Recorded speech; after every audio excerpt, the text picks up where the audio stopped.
Amigos, en los delitos sexuales la jurisprudencia y la doctrina han señalado de manera reiterada que, como generalmente suceden en la clandestinidad, el testimonio de la supuesta víctima es de alto valor incriminatorio, incluso suficiente para condenar.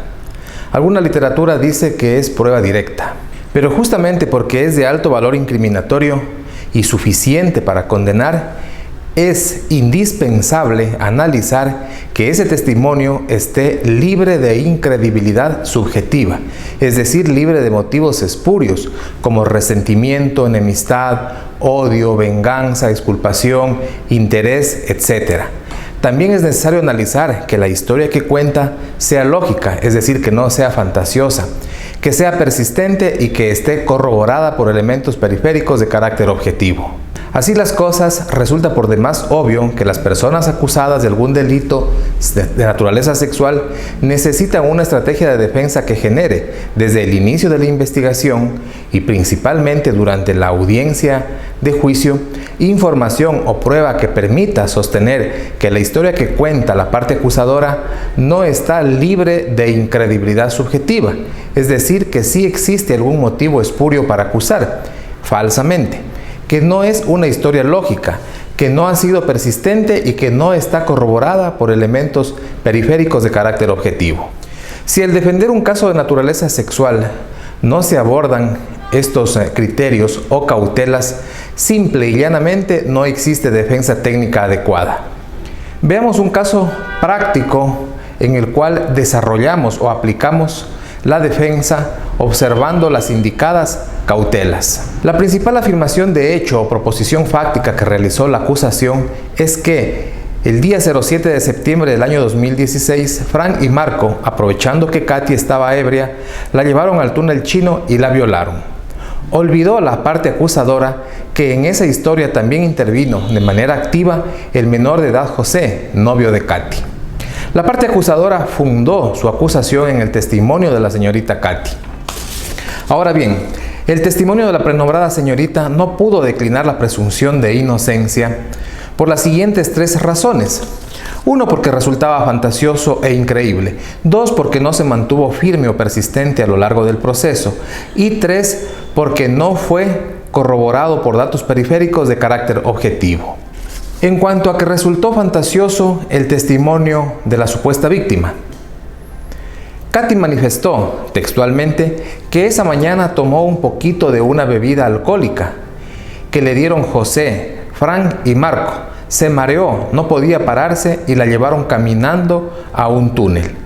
Es decir, dio a entender que habiendo tomado un poquito de alcohol, perdió la voluntad y la conciencia. Resultaba un tanto fantasioso que a una persona ebria que ha perdido la voluntad y la conciencia y que no podía mantenerse de pies, se la pueda llevar caminando desde la calle Bolívar y Juan de Salinas, que es por donde quedaba su colegio, hasta Zamora Huayco Alto, que es donde queda el túnel chino.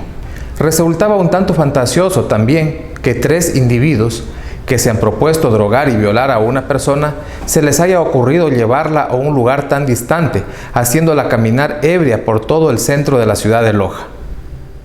En cuanto a que el testimonio no se mantuvo firme a lo largo del proceso, Katy dijo en la audiencia de juicio que ese día, 07 de septiembre del año 2021, no asistió a clases, por eso le habían dado de beber a eso de las 7:30 de la mañana.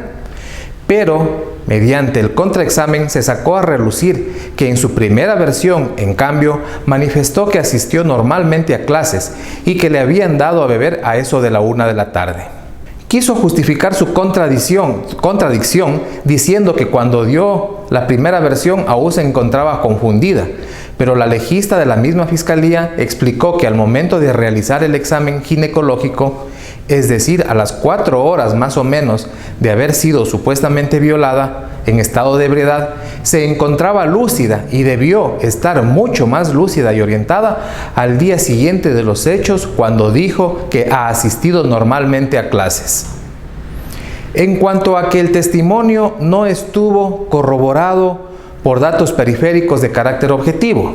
La psicóloga testificó en la audiencia de juicio que cuando Katy estaba sometida a una regresión para establecer los hechos y los nombres de los responsables, relató que fue llevada por un espacio totalmente oscuro que parecía ser un túnel, que allí en el túnel a los agresores le sujetaron las manos e intentaba soltarse y que la habían sacado arrastrada del túnel.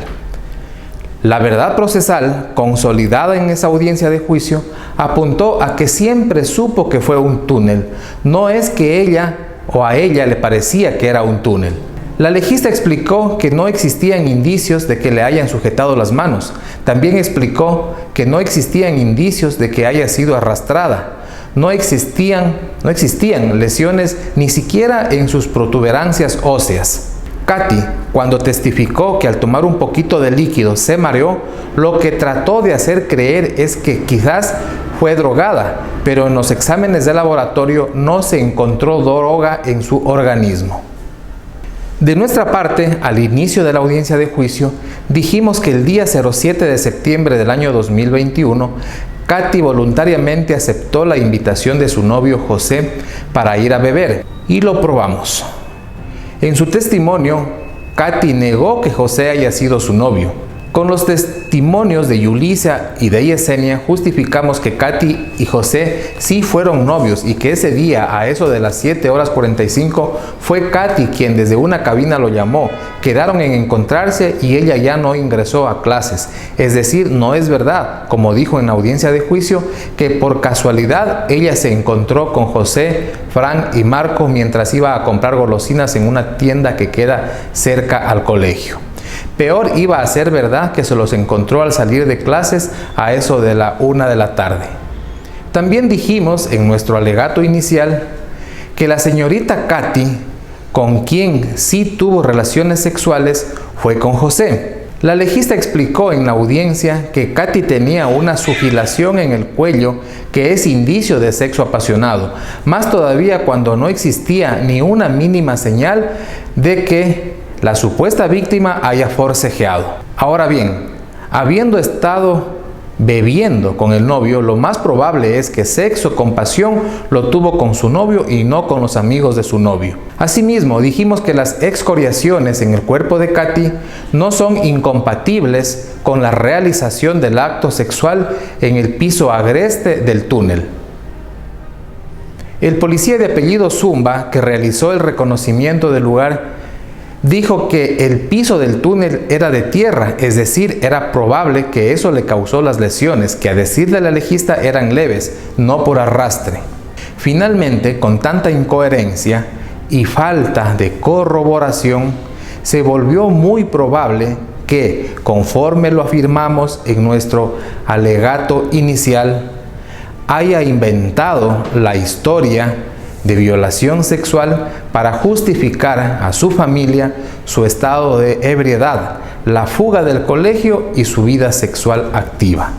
Así fue como el Tribunal Penal confirmó la inocencia de los acusados. Los nombres que hemos citado son ficticios.